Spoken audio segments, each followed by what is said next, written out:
Good morning, everyone, and welcome to our Thursday morning Mind the Moment gathering brought to you by Harvard Pilgrim Healthcare. This is a place where we invite experienced mindfulness instructors to talk with us about what mindfulness means to them and to discuss as a community how we can incorporate these practices into our daily lives. I'm Suzanne Rowe Palacino, and I am delighted to be back here this morning with Tara Healey, founder and director of Harvard Pilgrim Healthcare's mindfulness program. Good morning, Tara. Good morning, Suzanne. Thank you. And good morning, everybody. Nice to be with everyone this morning on this sunny morning in Boston. Hopefully everyone's seeing a little bit of sun this morning. Today, we will start off with a question for the group as we always do. And then Tara will lead us in a guided practice and we'll have time for a discussion.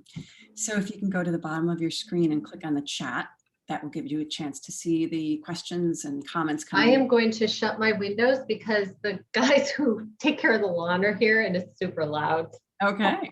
All right. Well, we will all prepare in whatever way we need to. So go to the chat and then click down the panelists and click on the drop-down menu and you can choose panelists and attendees.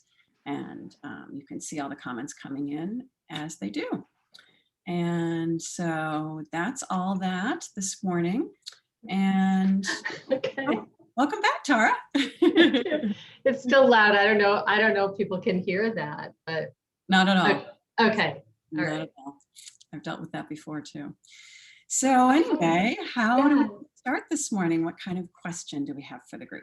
Yeah, so, Suzanne and I were talking this morning before we opened the program and just realizing, we're in August, coming into August and thinking about, just things in the summer that we love. And so the question that I would ask is, what summer sounds do you love?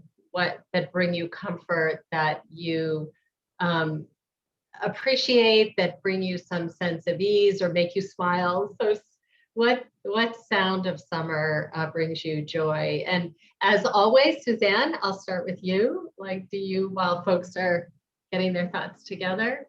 Yeah. So the birds, I love the bird sounds, especially on very quiet days where you get to notice all the different bird sounds. And also just being at the beach and listening to the waves and the kids playing in the water. Those are very special to me as well. Yeah. Nice. I would agree. I think birds, in fact, I just downloaded an app called Merlin Bird ID, and I think that's the name of it, but I haven't tried it yet, but it's like Shazam for birds. And so, but the other thing I love too is like a gently falling rain, although we have had so much rain lately, but just the sound of rain, especially if you're cozy in bed at night or in the morning. Yes. Yeah. Let's see. Got frogs at night. Oh yeah. I love that. Yes. Ocean waves on the Cape. Birds chirping. Morning doves. Yeah. Breeze through the trees. Ocean waves. Roosters, and I like them. I love it. Morning doves. Quiet. Yeah. Really nice. Lots of sounds to savor this time of year. Lots of sounds to savor, right? And then we move into like a whole new set of autumn and winter sounds. So I think it's a nice meditation practice to use sound and to know that is a perfectly appropriate anchor for your attention. You just kind of open up and receive. So let's go ahead, and I'm going to kind of guide us in a more traditional practice this morning, but take us through like a little bit of a body scan just to get settled in, and then we'll go ahead and find an anchor that's going to work best for us this morning. And that, of course, can be sound. It could be breath sensation wherever in the body it's most noticeable, or it could be, palms of hands touching and that point of contact, or on the thighs. or someplace else. So um, yeah, with that in mind, you can go ahead and settle your body into the posture that you feel is going to serve you best this morning. So that could be standing or seated, and you want to hold yourself upright in a way that's engaged yet relaxed. Allow the eyes to close if that feels comfortable, but completely fine to keep your eyes open and just gaze downward. Help remove peripheral distraction. And if everybody would on their own take 2 deep breaths and make that exhalation twice the length of the inhalation as a way to just settle any surface tension and just settle in.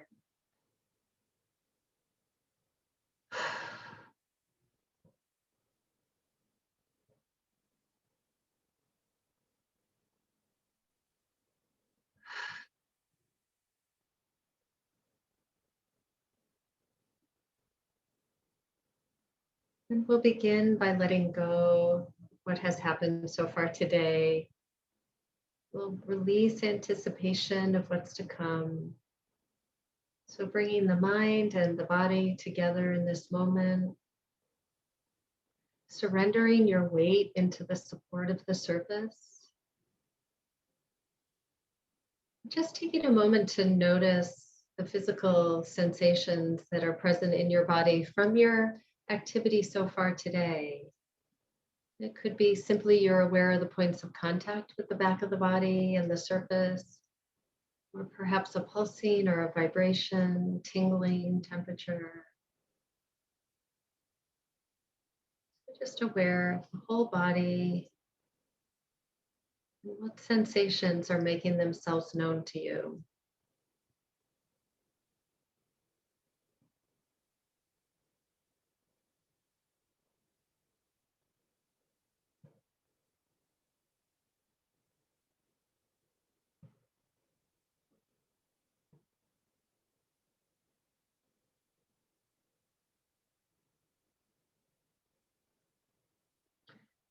And for a moment, go ahead and open awareness to include sound. So sound in the room or outside of the room. Just receiving sound.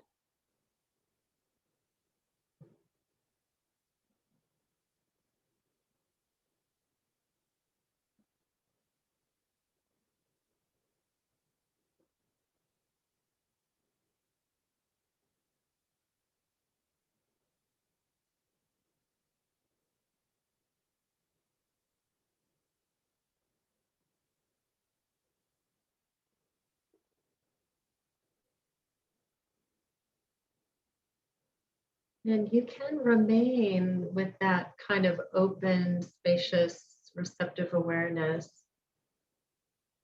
Or the other option is to begin to bring the awareness back inward to the body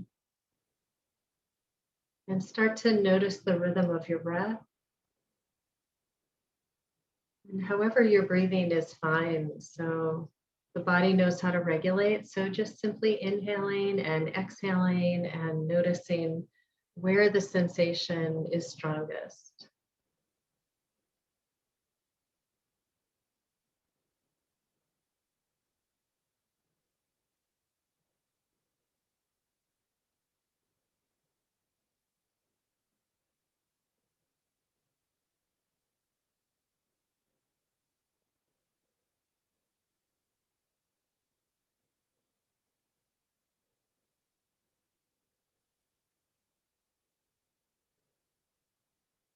And as the mind wanders, which it naturally will, as soon as you notice, you can make a soft mental note thinking, and then escort your awareness back to whatever you're using to stabilize and anchor your attention.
And noticing where the mind is, connecting with your anchor.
Where is the mind?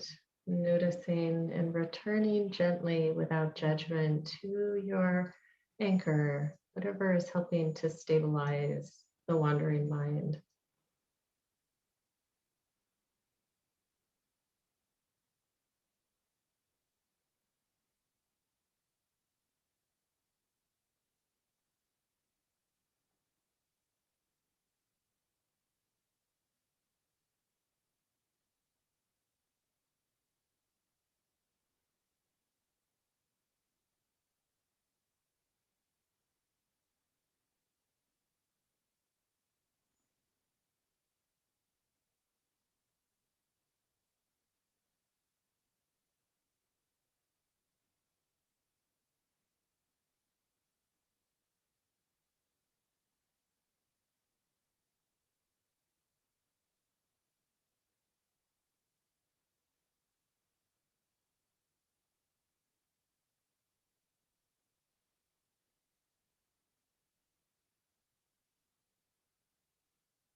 And again, noticing where the mind is and bringing attention to the whole body. Often there's a very subtle contraction when we're in thought. So just take a moment to soften the body and then escort your attention back to your anchor.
And I'll count back from 3, 2, and 1. And if your eyes were closed, you can go ahead and open them. And it's always helpful just to take a moment to look around the space, the room that you're in, just kind of reorient. And if your eyes were open but gaze down, same thing. Take a minute to just stretch a little. Yeah, so I don't know. Maybe we could start by just hearing what your experience was in that practice just now. How, and again, I think what's important in this practice is that we're not trying to actually relax or achieve relaxation. That's a misconception. We're trying to see if we can be in the feeling, in the experience that we're having physically and mentally with a greater degree of receptivity and curiosity and interest. And ultimately that means less resistance.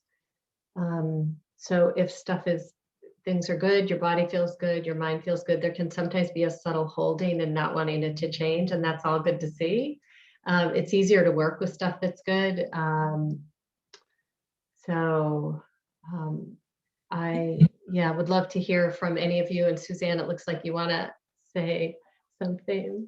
Yeah, and I know we always have new meditators that come on this program. I think it can be so helpful to know that every single time we sit to meditate can be completely different. Yes. And that some we might find more ease, and some we're going to be our mind is going to be wandering 90% of the time. Yeah.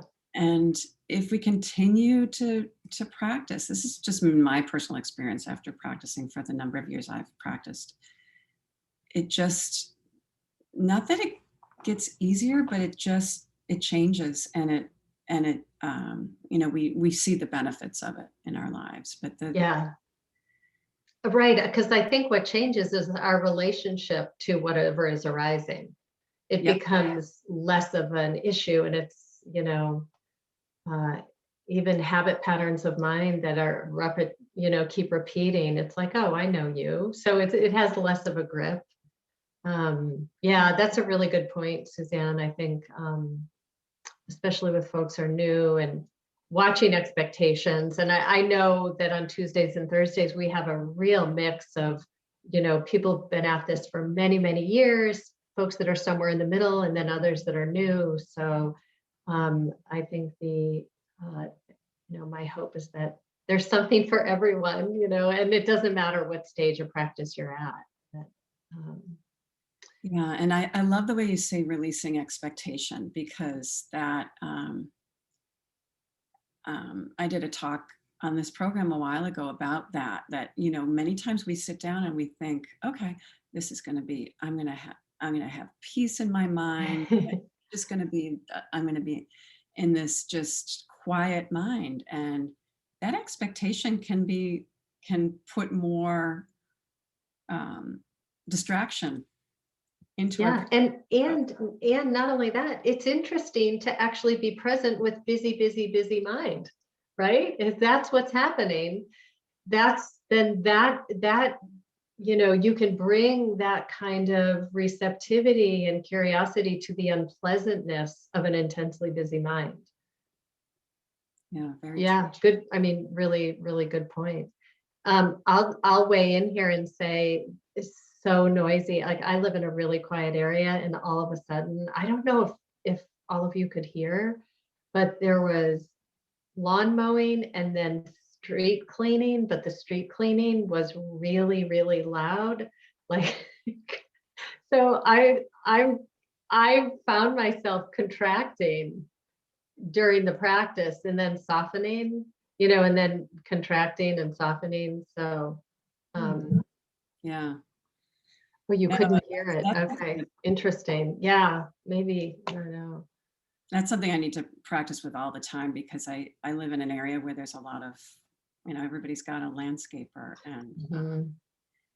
it's something that you just have to kind of be like, okay, someone's going to have a really nice looking lawn after this. Okay, it's okay that it's noisy. There's a great poet named Billy Collins, and he wrote a poem about a neighbor's dog that just incessantly barked. And he finally put that dog in a symphony orchestra. It's a really good poem. Billy Collins' Barking Dog. If you Google it, it'll come right up. But yeah. Yeah.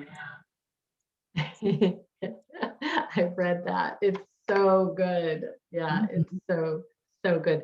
Billy Collins was a poet laureate. He's amazing, and worth looking at some of his poetry.